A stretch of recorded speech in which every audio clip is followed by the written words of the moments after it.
We have now reached the preseason. And even though many teams and many leagues have already drafted their rookie picks, there's still so many that need to draft those coveted 2025 rookies. And so Andrew and I are here to kind of talk about maybe some movers, maybe some shakers inside the top 24, some things that we've learned throughout camp and through the first week of the preseason that may have altered or changed a couple of our rankings. But before we get into it, Andrew, how much has the top 24 moved and shifted for you, or does it still look fairly similar to what it did right after the draft? Yeah, it's close enough to what my post-draft rankings were. I try and not let, you know, preseason buzz pieces change my long-term outlook of players that I had, overanalyzed for Yeah. months at a time. Like I obviously don't want to be numb to new information, but it's not like I'm not having guys jump rounds or jump 2 rounds or 3 rounds or whatever No. in my rankings because of a buzz piece that they're getting from a beat writer in camp. Yeah. No, I totally agree. I think the highest mover inside my top 24 moved 2 spots, maybe 3. Yeah, So, I yeah, think the highest for nothing me drastic. was like 3 or 4 as well, so it wasn't like that much. Yep. Nope. So they've stayed fairly stagnant, but there's a couple names inside the top 24 that I would not have had previously that are now inside there. A couple of guys that maybe would have been first rounders that are now second or vice versa. So it does make it a little bit interesting when they, it's only 3 spots, but that's the difference between being in the first or not in the first. So let's go ahead and break this down. We're going to go 6 at a time, and we're going to start with the number 1 pick through the number 6 pick. So this is for super flex leagues, just regular super flex, not tight end premium. This is regular super flex leagues. So Andrew, give me your top 6. Yeah, 1 for me was Ashton Jeanty, 2's Omarion Hampton, 3 is Tetairoa McMillan, 4 Cam Ward, 5 Travis Hunter, and 6 TreVeyon Henderson.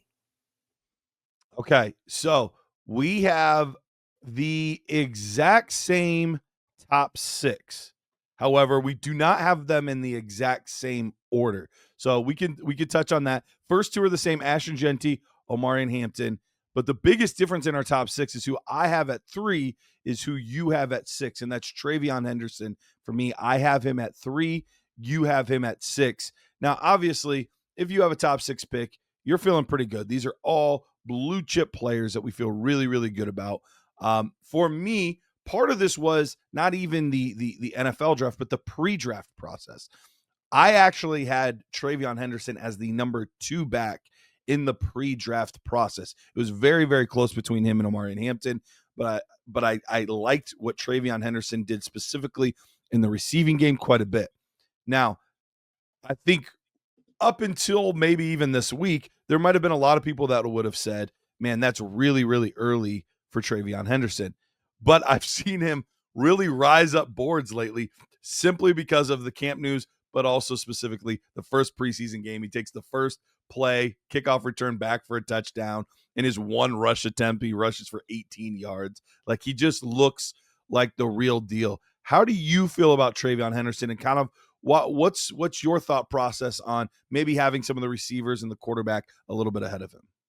Yeah, I think really for me, it was also trying to play a little bit into the class's strengths and weaknesses. I feel like there's a lot more running back depth in this class. If I have a chance at grabbing one of these wide receivers, like a guy like Tetairoa McMillan, who's my number 3 guy, for me, Tet was my clear number 1 wide receiver in this class. I liked him the most. Pre-draft, I thought his tape was great. I thought the analytic profile was great. So, like, I'm going to take my clear-cut number 1 wide receiver over the running back because I think I can get a couple more running backs later. That's really what it was for me. If I was tiering these players into tiers, they would all be in the same one. Hunter, Tet, TreVeyon, Cam Ward, all these guys would be in the same bunched tier.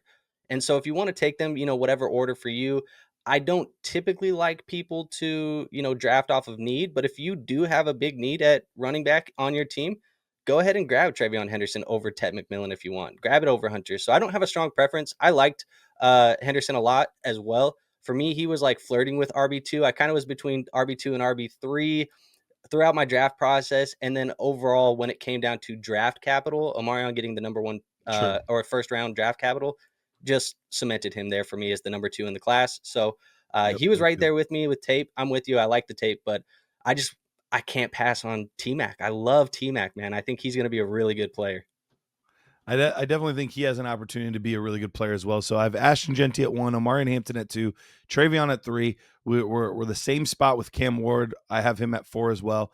Then I have T-Mac there at 5, and then Travis Hunter at 6. Travis Hunter was the big mover inside this group for me. I had him at 4, and he's now at 6 for me. So not a huge drop, but for me, I'm just there's a lot of things that could go wrong for Travis Hunter, and that's the thing that worries me a little bit, where all of these other guys, I feel like it's more so on them. Like if they are a talented player, if they are good, I think this will all work out. Hmm. With Travis Hunter, one, you're in an offense that's a brand new offense. We think it's going to be a very good offense, but we don't really know for sure. And you're there with a Brian Thomas Jr. who could just Devonta Smith you, where Devonta Smith's a great wide receiver, but he's got AJ Brown there, and he's just never going to be able to kind of break that ceiling because there's somebody else there. And then third, you have all the defensive stuff. We just don't know how all of that is going to play into this. Does that mean he's going to take some time off from offense at certain points in the game? Is he going to end up being better at one side of the football than the other? There's just a lot of variables with him that just make me nervous enough to not have him above T-Mac, above Kim Ward, and some of those guys. Do you share some of those nerves? Because I think we could all admit his ceiling is ridiculous, Right. absolutely ridiculous. The talent is there. There's just a lot of other things that make me slightly hesitant. Yeah, I mean, he's a player that I had some of those concerns with pre-draft process. I think they're slowly starting to ease themselves out of my analysis for Hunter. I think we're seeing a little bit more coach speak about it feels more offensive focused a little bit. Mm-hmm. That's not to say that he's not going to play on the other side of the ball, and I think that still possesses risk for him. So that's why I have him like 5 range for me. Like I said, we could definitely argue that TreVeyon Henderson could go above him for me as well, but I would not clearly take him over T Mac because, like you said, I know T Mac's playing one side of the football, and T Mac's going to be a The 100 top plus dog. target guy immediately in his offense because the competition there is so weak around him. Like the best receivers he's going to be competing with is like Leggett, and I don't even think Legett's that great of a wide receiver. So it's night and day, I think, between T Mac and Travis Hunter. Absolutely. Well, let's get to our next 6 here. So to up 6, we weren't super far apart other than TreVeyon Henderson. But let's see how 7 through 12 go for us. So who do you have 7 through 12, Andrew? 7 for me is Emeka Egbuka. 8 is Quinshon Judkins, and I say that very nervously. 9 is Jaxson Dart. 10 is Tyler Warren. 11 is Kaleb Johnson, and 12 is Colston Loveland. Okay, so we are very, very close to being identical, Really? actually, with our 6 through 12. With one player missing, and actually, I have to applaud you because I didn't have the balls to put him lower than where I have him. Because I know the community's high on him. I'm not as high on him as the rest of the community, so I applaud you. But we'll get to him in a second. So 7, Emeka Egbuka, we're in lockstep there. I think he's so much closer to Hunter and McMillan than he is the rest of the receivers in this Absolutely. class. Crazy talented. At 8, I do still have Quinshon there. He was at 7. He's now at 8. Emeka passed him with all of the news and the nerves. But I'm with you. If somebody said, hey, I'm more comfortable waiting till 11, 12 to draft him, no issue with that. And honestly, I would recommend that at this point because I don't think you have to take him at 8. This is just where I would rank him if I had to. But in most drafts right now, he's going in that 10 to 12 range. And I've even heard a couple people talking about him slipping to the second round. So utilize that value if that's the case. But I have him at 8 here. 9, I have Kaleb Johnson. So we're a little bit different, but not far off. You had him 11. I have him at 9. 10, I have Jaxson Dart. And then 11, I have RJ Harvey. I am not the biggest RJ Harvey guy. And I assumed that I was going to be the low man here and have to kind of defend my position as to why. But you actually don't even have him as a first rounder, which I could totally understand. If this was super flex, or if this was tight end premium, I mean, he would probably fall out of the top 12 for me. And then at 12, I do have Tyler Warren. So let's talk specifically RJ Harvey here. What kept him out of the first round for you? Nothing's, really that RJ Harvey did or anything on his profile that really kept him out of it for me. I think really it's just one, I can't leave guys like Jaxson Dart out of it because of the super flex. I still like Jaxson Yep. Dart as a prospect. Like a guy like Tyler Warren, I still think is phenomenal, even if it's not a tight end premium. Like I'm a very big Tyler Warren guy. I think he's going to be a phenomenal, phenomenal football player in the NFL. So those guys just kind of had to go above him already. I do like Kaleb Johnson a little bit more as a player. That kind of, pushed him down the board. And then the last one was really just like, am I deciding between Loveland or Harvey? And I ended up going with the draft capital, Colston Loveland in that Bears offense. I think it's going to be a better offense. Like I'll just take that. But honestly, like we're kind of cutting it at 12. This tier is split between the late firsts and the early seconds for me because there's a couple guys I think that aren't in my top 12 that could be in the same tier of player. Guys like Matthew Golden, I think guys like RJ Harvey are in the same tier right here that just aren't named yet. Gotcha. No, that makes perfect sense. My biggest issue with Harvey was the difference. I went back and kind of studied a lot of these players from basically back to 20.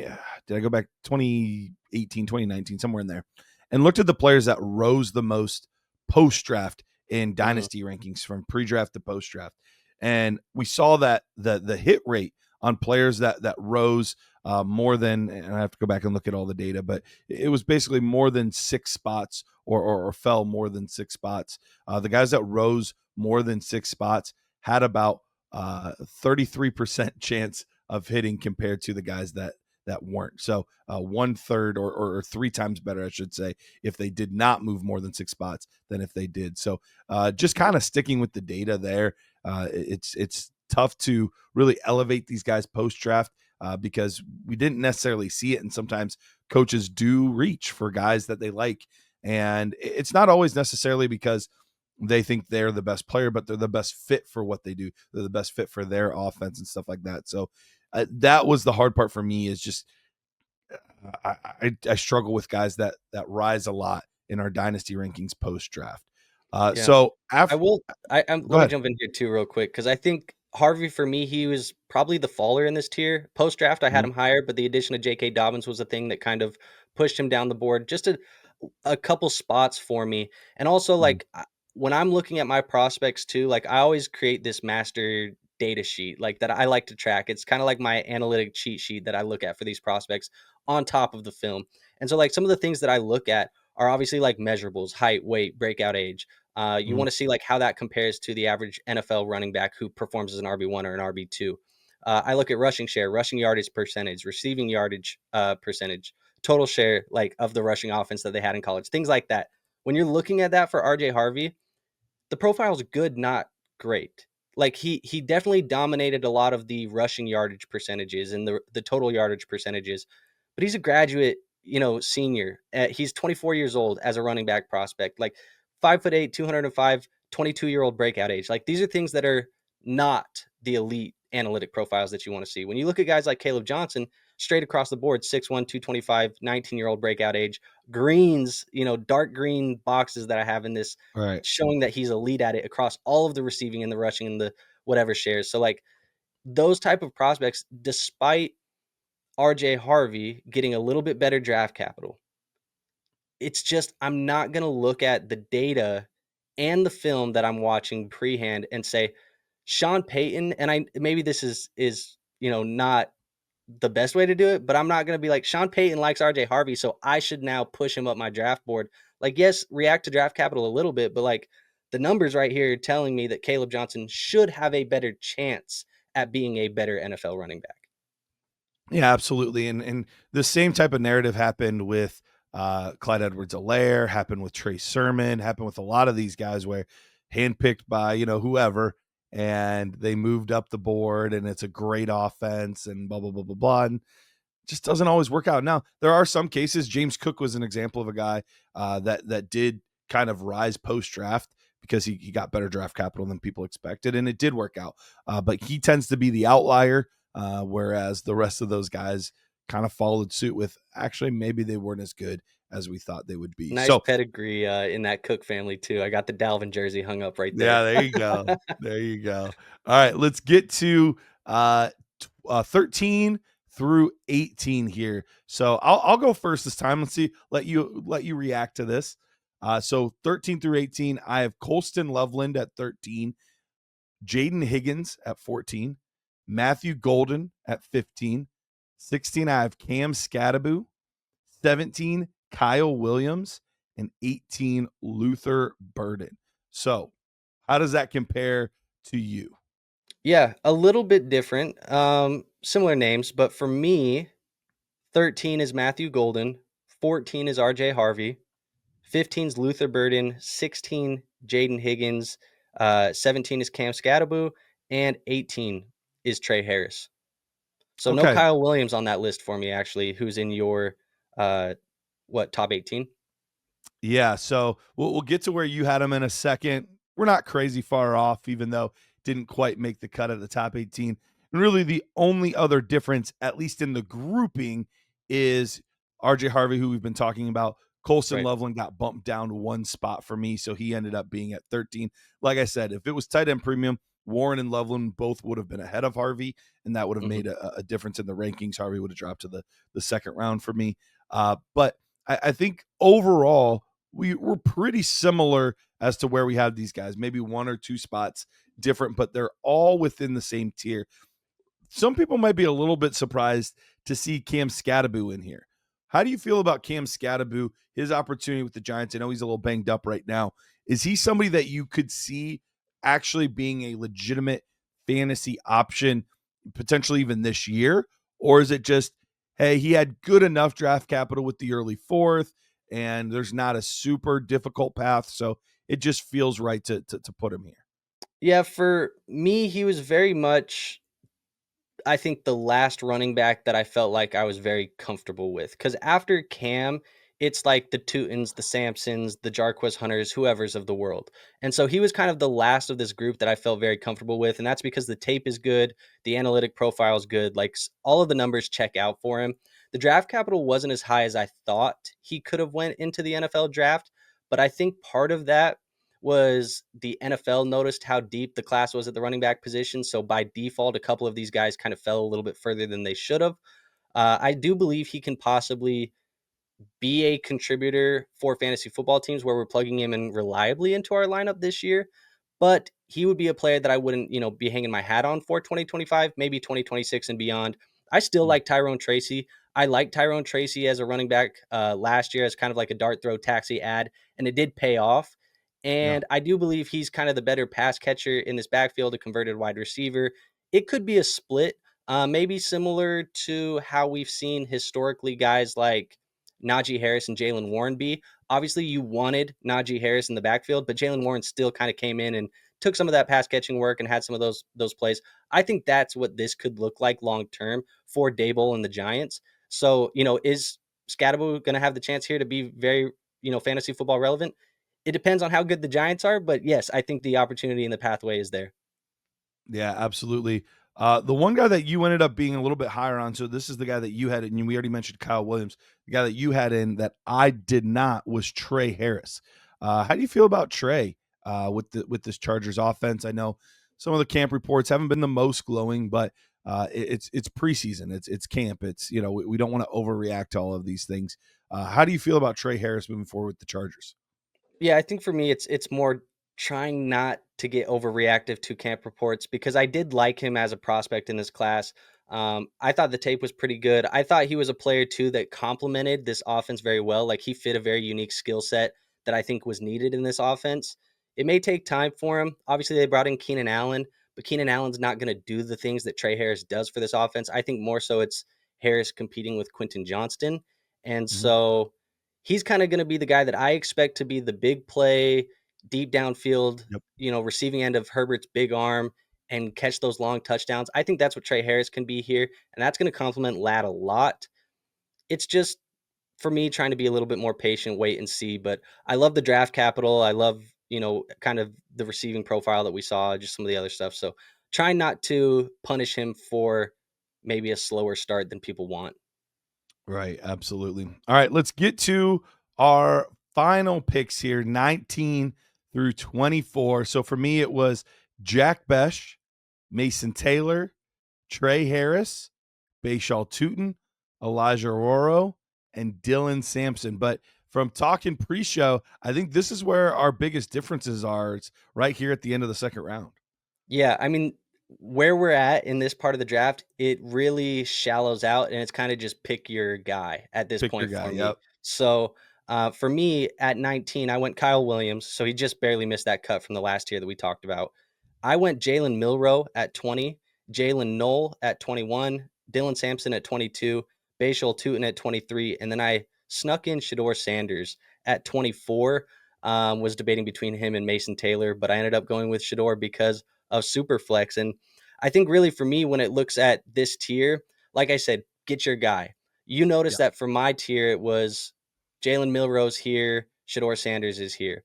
In a Superflex format, when I'm at a part of the draft or a point in the draft where I feel like, hey, I'm picking between, fringe RB2s, maybe RB3s on their roster that I need to try and decipher a pathway to relevancy, or I can just take a quarterback that I think has a pathway to starting reps eventually and or has an elite skill set in his legs like Jalen Milroe, where if he gets onto the football field, the value that I'm going to be able to get from trading an asset like that or even holding an asset like that and having them plugged into my lineup is going to be 10 times the value of having a guy like I don't know, like Dylan Sampson or Tootin that maybe hits. Like they have to hit at the highest for them to even match a quarterback producer. So for Yeah. me, it was just process of grabbing the quarterbacks in this range.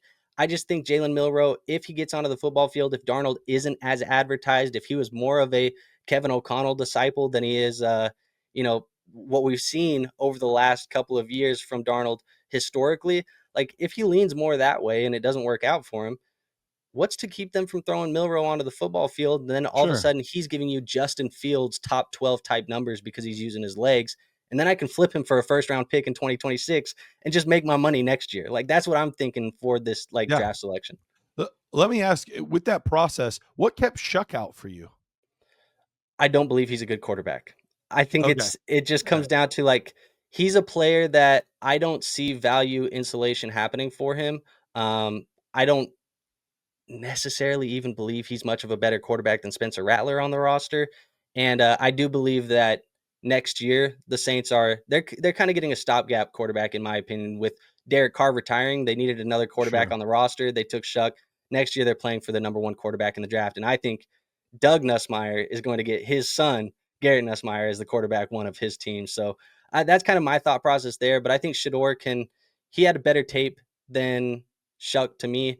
And with the Cleveland Browns, you can point to a pathway like behind Flacco, nobody there is, established. So maybe Shador can end up being there. And then Milroe, like I said, Sure. he has the elite traits of the legs. Yeah. So for me, I have zero issue with that because you do start to look at ceiling and what is ceiling in Superflex leagues. Quarterback, any starting quarterback is ceiling. So if you think that they have any real relevance, any chance to start, totally fine with that. Um, the guys that were tough for me, like Jack Besh, I really liked his tape coming out. Thought he was a good player. I know camp hasn't been the most glowing for him overall. It's been more about Thornton than it has been about Yep. him, the guy that was taken around later. But I still believe in the tape. And sometimes these guys just don't have good camps, get buried a little bit. But then once they actually strap the pads on, once they actually the lights are the brightest, and they come out and they play just fine. So that was a pre-draft process for me. Mason Taylor and Elijah Roro, two tight ends that I really, really believe in. Really liked both of these guys' tape. And in a world where we have just very few tight ends that can become elite assets, I think both of these players have skill sets and opportunities that they could really break that mold and they could enter that top 6 type of conversation. The problem for Elijah Aurora was always just health. But when you watch the tape, the skills on display were special. There was a reason everyone was glowing about him at the Senior Bowl. He was borderline uncoverable while he was there. So he plays like a wide receiver as long as he can stay healthy. And with Noah Fant being gone, now it's just him and AJ Barner that he has to kind of deal with. So there's some really good opportunity there. Mason Taylor looks like he's going to get to play right away on this team, and there's nobody to catch passes. And even if you're like, well, he's not quite as special of an athlete as some of these other guys, or not quite as good in the move. Okay, he could have the Mark Andrews type of situation where there's just nobody else. And was Mark Andrews amazing? No, but Mark Andrews was really good for fantasy football for a long time, just because there really wasn't anybody else there to do anything. So I think both of those guys have really unique opportunities. And then Dylan Sampson did sneak into my top 24. I'm not going to lie. The guy I really, really wanted to put there was Kyle Monangai. I loved this kid's tape, pre-draft process. Yes, I know that he fell to the 7th round, but we already saw in this first preseason game, even though he was labeled as the 5th guy, kind of like RJ Harvey, the 5th guy in the depth chart, he was the first one to get reps in the preseason game. First one out there. They've been talking about him playing a lot with the ones in camp, that he's looked really, really good in the process. And Roschon Johnson's already banged up. That it wasn't that they held Roschon Johnson out because they didn't need him to play. It was because he was hurt. So we'll see kind of how that works out between the two of them. But this is an offense that we saw have two guys play in the past with Ben Johnson and having Gibbs and Montgomery. It would not shock me if sooner rather than later that Monangai is the one that's in there playing with the one. So didn't quite get him in. He was the guy that I was kind of going right between. And then it was actually the quarterbacks as well that were right after that. So that wraps up our top 24 rookies. I know for you guys that are still drafting out there, hopefully that this was helpful. These are some names that you should be looking at and targeting in your rookie drafts. Andrew, anything else before we get out of here? No, I think that's it. It was interesting to kind of go back, because for me, typically all of my rookie drafts, we do those immediately after the NFL Yeah, draft. So it was interesting to kind of like, I had put that away, mentally. right. I was like, all right, that's done. Let's focus on the next thing. And it was interesting to kind of go back and be like, all right, how am I reacting to these guys right now, to like re-rank them again for the first time? Not that I haven't been paying attention to them, but to like actually go back and re-rank them. It was Sure. like, that's interesting how I thought maybe I would change a little bit on some guys, and I just haven't changed at all. Or maybe there was guys that I did let, the new freshness of NFL draft capital make me push them up my boards. And then as we're removed from that, they've started to kind of fall back Settle where they back were. down. Yeah. Yeah. It's interesting Makes to go perfect. back and do that again. Absolutely. Well, thank you guys for tuning in with us. Make sure you stay plugged in. You like this episode. You subscribe to the channel. We will literally. I just got done talking with our producer Pete. We're gonna have stuff coming out basically every single day, and there's gonna be things, sometimes multiple things coming out every day. So we really appreciate you guys. Stay locked in here. We'll see you next time.